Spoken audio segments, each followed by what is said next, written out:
किसी ने बहुत सुंदर प्रश्न पूछा है कि दीपक श्री, इस संसार में कौन कुरूप है, कौन सुंदर है,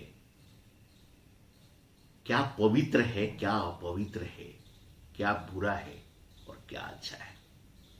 कृपया करके किसी प्रसंग के द्वारा इसे समझाने की कष्ट करें।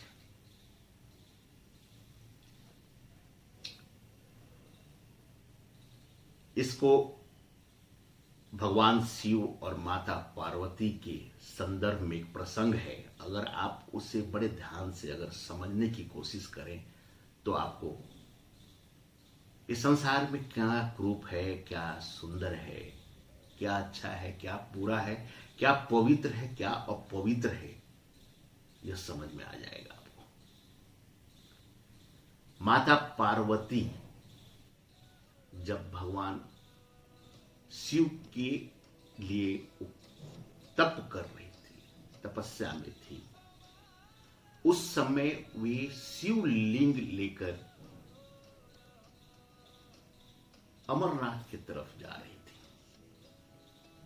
रास्ते में उन्हें बहुत सुंदर सा फूल दिखाई दिया और वे शिवलिंग को रखकर फूल को तोड़ने लगे। और जैसे वे फूल तोड़कर शिवलिंग के पास जाती हैं तो देखती है वहां पे 5 शिव भक्त बैठकर उसका पूजा करने की कोशिश कर रहे हैं। और क्या देखती है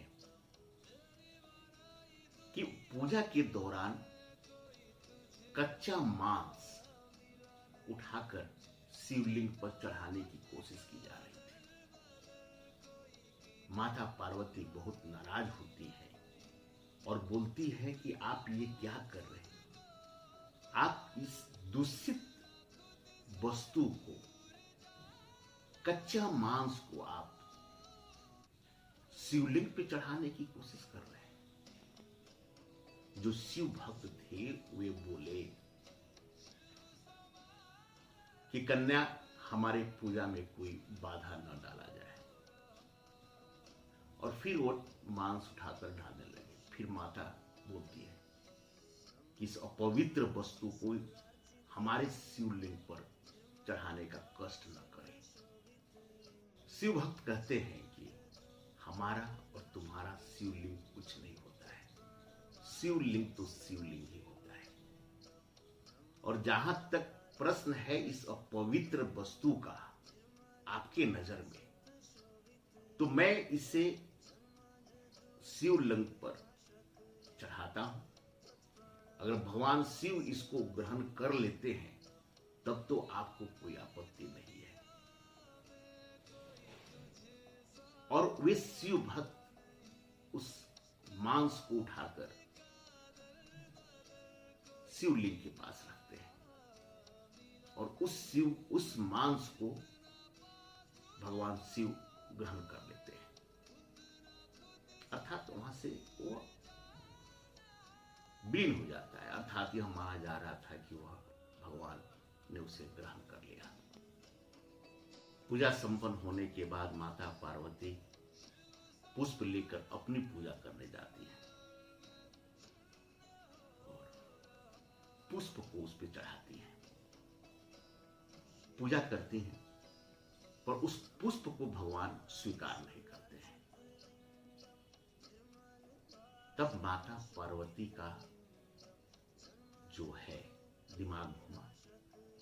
वे उस शिव भक्त से पूछती हैं कि हे, इसके पीछे कारण क्या है?